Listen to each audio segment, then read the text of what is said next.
레트로 조직 개발의 신화를 만든다. 쿠파 오디세이가 함께합니다. 와.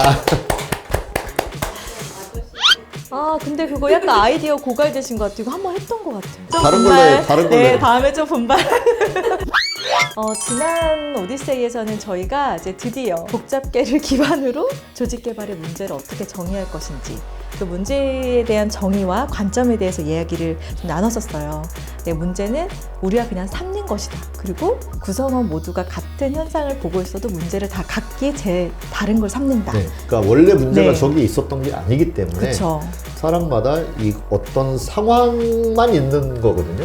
그 상황을 문제 삼느냐 마느냐는 각자 다 다르다. 네. 자신의 처지에 따라서. 맞아요. 그래서 담당자가 문제를 이미 정의하고 시작하기보다는 다 같이 구성원들을 좀 모아서 문제가 무엇인지를 정의하는 과정을 꼭 거치자라는 이야기를 지난번에 했었고요. 네. 오늘은 이제 이어서 진단 얘기를 좀 해보려고 하는데 이 진단은 사실 조금 좀 전문 영역인 것 같아서 네. 실제 담당자들이 좀 직접 하기엔 좀 어려운 부분도 있고 그래서 저희가 좀 거기에 대한 지식을 좀 알려드리면 좋을 것 같다는 생각을 했어요. 조직이 잘 돌아간다는 건 저는 크게 두 가지로 보거든요. 조직은 원하는 성과를 잘 내고 있느냐. 성과를 잘 내는가. 네, 그다음에 구성원은 좀 자유를 누리고 있느냐. 이 두 음. 가지를 저는 가장 크게 보고 있거든요. 구성원들이 얼마나 자유를 누리는지와 동시에 자유만 있으면 결코 또 성과가 안 나잖아요. 조직이 성과를 또 잘 네, 내는지를 네. 봐야 돼요. 근데 조직이 또 성과를 잘 내는데 여기 막 노예처럼 살고 있어요. 구성원들이. 그럼 그것도 안 좋은 거예요. 네, 네. 두 가지를 동시에 잘 봐야 된다. 이게 큰 틀에서 이제 조직이 잘 돌아가는지를 봐야 된다. 그거고.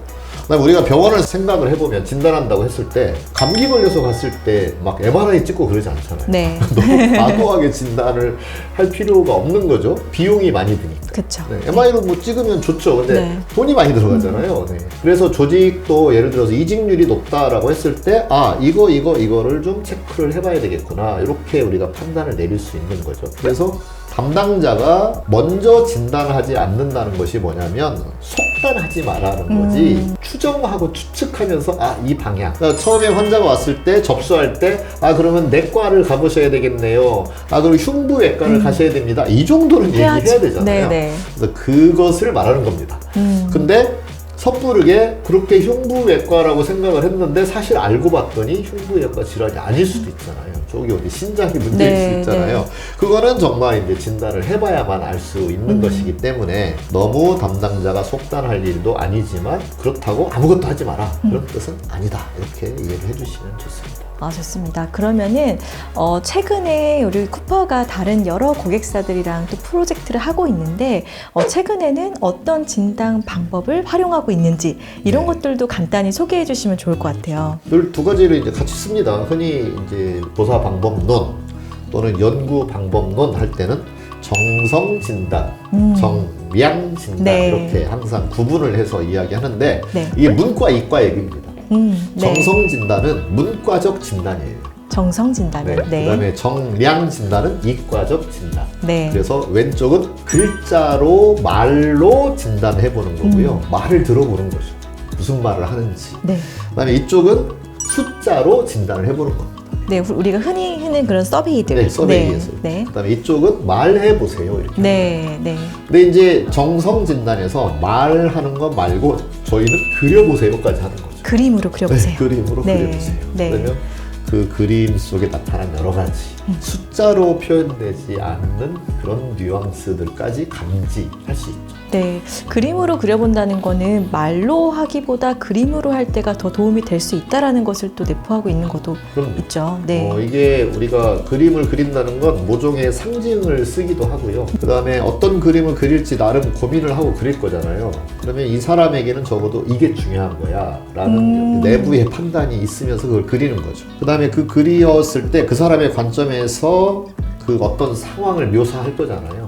그러면 그 상황에 대한 이 사람의 해석이 거기 담겨 있거든요. 네. 그래서 사실 그림은 뭐 별반, 그림 얼마나 잘 그리겠어요. 그냥 대충 그리지만 그 안에 그 표정 하나에 그다음에 거기서 설명하고자 하는 사건에 굉장히 많은 것을 우리는 보면 또 알아요. 그렇죠. 네, 네. 그래서 그걸 잘 통합하면 좋은 진단이 될 수 있다. 그렇게 말씀드리죠. 실제로 조직 문화를 리치피처로 표현한 그런 그림들을 보면은 어떤 특정 장면을 그리시는데 그 장면에서 그 조직의 어떤 문화가 그대로 전달되더라고요. 회의 장면 많이 그리잖아요. 회의 장면도 그리기도 하고 어떤 보고회 장면을 그렇죠. 그리기도 보고회 하고. 장면도 그리고. 네, 근데 그게 이 회사는 이런 분위기겠구나라는 것을 그림, 그 얼굴에 있는 표정들 그런 걸로 다 전달이 되더라고요. 중요한 거는 이제 그림을 그리면 이제 안 좋은 점이 뭐냐면 그림을 그렸을 때 그걸 해석하는 사람에 따라서 많이 좌지우지. 아, 네네. 그래서 해석하는 사람의 지식, 그 사람의 경험. 경험. 네, 그래서 그걸 보고 잘 해석을 해내는 능력이 되게 필요하고 또 하나 안 좋은 점은 늘 정성진단의 안 좋은 점은 주관적이다. 아, 네. 컨설턴트의 주관이 담길 들어가 수 있다. 해석하는 네. 사람의 주관이 담길 수 있죠. 네. 그래서 늘 해석할 때는 저희는 같이 합니다. 협력적. 이런 그림이 그려졌는데 담당자는 어떻게 생각하세요? 뭐 임원이 볼 때는 어떻게 생각하세요? 그 여러 각도에서 보도록 하는 거죠. 네. 그렇게 해서 종합 의견을 만들어내는 것이 굉장히 중요합니다. 네. 반면에 정량 진단은 숫자 누가 봐도 알아요. 예를 들어 3.78 나왔으면 3.78 누가 봐도 안다. 그렇기 때문에 객관성이 높다. 그렇게 네. 말할 수 있어요. 타당성이 높다? 이건 아직 몰라요. 그쵸. 근데 네. 객관성 자체는 매우 높다. 그럼 실제로 정량 진단과 정성 진단을 같이 진행하는 게 어떻게 보면 가장 가장 바람직할 수 있겠네요. 바람직합니다. 네. 그래서 같이 놓고 이제 해석을 하고 이쪽은 또 내년에 비교가 명확하게 숫자로 딱 비교가 돼요. 근데 그 비교 자체는 그 자체로 의미를 지닌다고 할 수 있어요. 근데 그림은 다른 그림이 그려졌어요.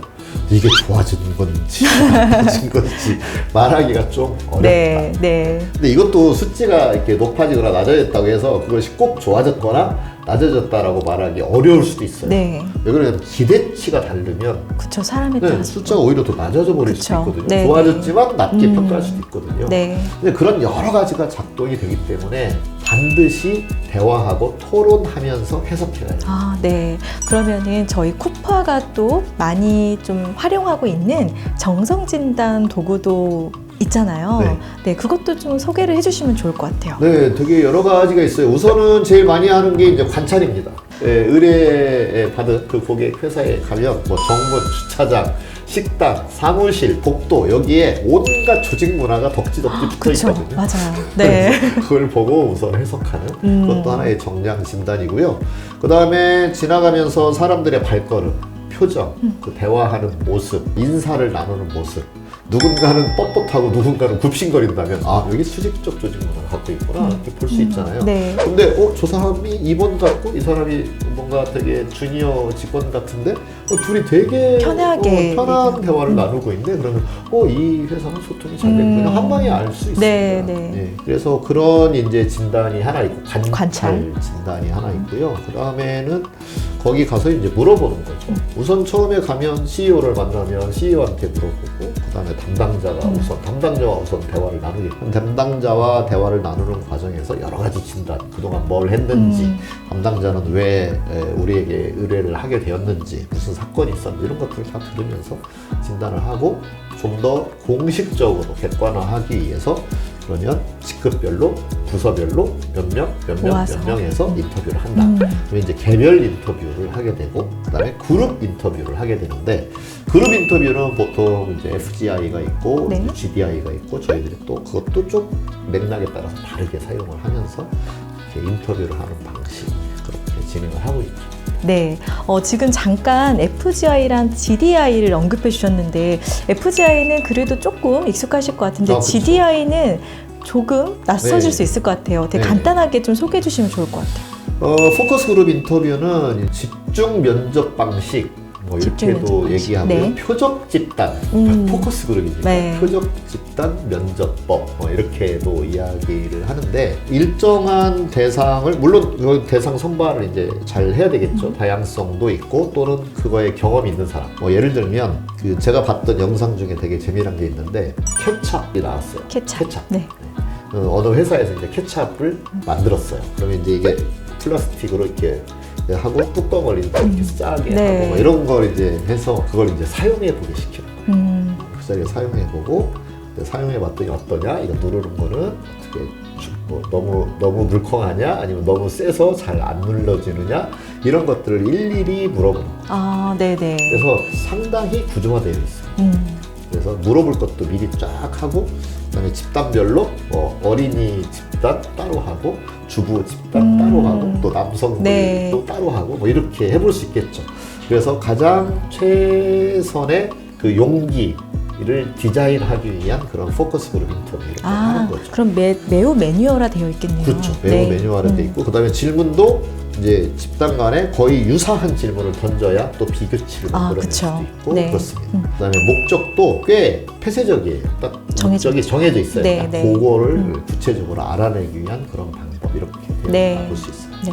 근데 복잡한 조직 문화라든지 조직 개발을 위한 진단을 하기에는 그것만 해서는 좀 어렵다. 아쉬움이 네, 있어요. 네. 그래서 이걸 좀 더 완화시킨 방법, 좀 더 비구조화된 방법으로 진행하는 것에 이름을 붙여서 그룹 디스커션 인터뷰 또는 그룹 다이내믹스 인터뷰 이렇게 네. 이름을 붙일 수 있어요. 그래서 저희 이제 GDI라고 이름을 붙여서 하고 있는데, 다이내믹스라는 건 뭐냐면 그룹 스스로가 역동을 만들어내면서 자연스럽게 원래 모습이 다시 재현되도록 해보겠다, 그거예요. 저희가 그 회사에 가서 직접 근무하면서 역동을 제대로 체험하면 가장 좋겠지만 네. 그건 비용도 들고, 또 실은 막상 해보면 저 사람은 지금 컨설턴트로 와 있으니까 저 사람 앞에서 조심해야 돼 하면서 원래 행동을 안 하게 될 가능성이 많잖아요.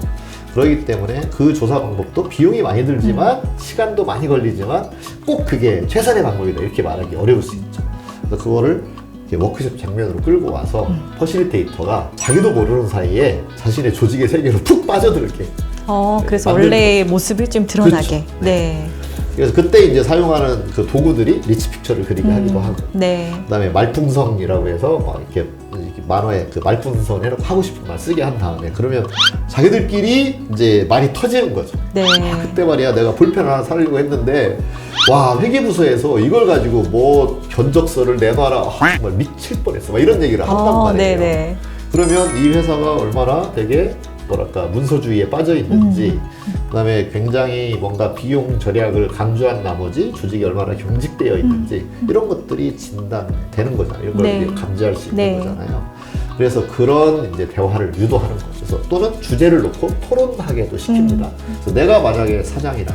이런 걸 던져 드리는 거죠. 네. 그러면 들어가면서 말하게 하면 처음에 한 번씩은 제가 말해보세요 하는데 나중에는 자기들끼리 서로 막 얘기를 하게 될 거잖아요. 네네. 그러면 그걸 이제 저희가 지켜보면서 이런 문제가 있구나. 이런 이슈를 네. 살펴봐야 되겠구나 네. 하는 걸 이제 감지할 수 있는 거죠. 네, 그럼 FGI보다는 훨씬 덜 구조화되어 있고 더 유연하게 진행되는. 네. 왜 그러냐면 거기서 무슨 얘기 나눌지를 일일이 제가 네. 다 컨트롤하는 게 아니기 때문에 그렇습니다.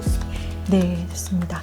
그러면 이렇게 저희가 오늘은 정성 진단과 정량 진단 네. 이 두 가지의 좀 대표적인 어떤 방법들을 좀 알아보았고, 그리고 진단이라는 것이 조직 개발에 있어서 어떤 의미가 있는지 이런 것까지 좀 알아봤는데요. 저희가 계속 조금 언급해드리는 그 다회차 하고 있는 조직 개발 교육을 하면서 계속 질문들이 들어오고 있거든요. 네. 그래서 이번에도 진단에 관한 질문이 또 들어왔어요. 어허. 그래서 이 질문은 저희가 다음에 다음 오디세이 때 네, 한번 풀어드리도록 하고요. 아마도 방송을 보시는 분들도 이 질문에 오히려 더 이제 공감이 되실 것 같아서 다음 회차에서는 저희가 이 진단에 관한 실제 실무자들의 힌트를 드리자면은 한 단어로 힌트를 드릴게요. 사심. 사심? 네. 야, 네, 사심이 네. 약간 중요합니다. 그 중요하죠. 네, 그러면은 알겠습니다. 실제 실무자들이 진단 관련해서 고민하고 있는 요 퀘스천들은 저희가 다음 오디세이에서 잘 풀어드리도록 하겠습니다. 네, 좋네요. 레트로 조직 개발의 신화를 만든다. 쿠파 오디세이 다음에도 많이 기대해 주세요. 기대해 주세요.